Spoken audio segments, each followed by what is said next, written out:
And welcome back to the 411.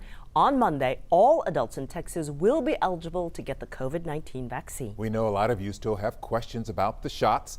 Stephanie Whitfield getting you answers.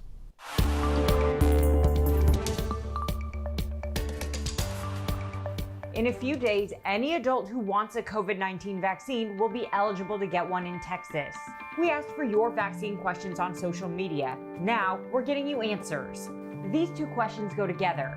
Several people want to know how long immunity lasts.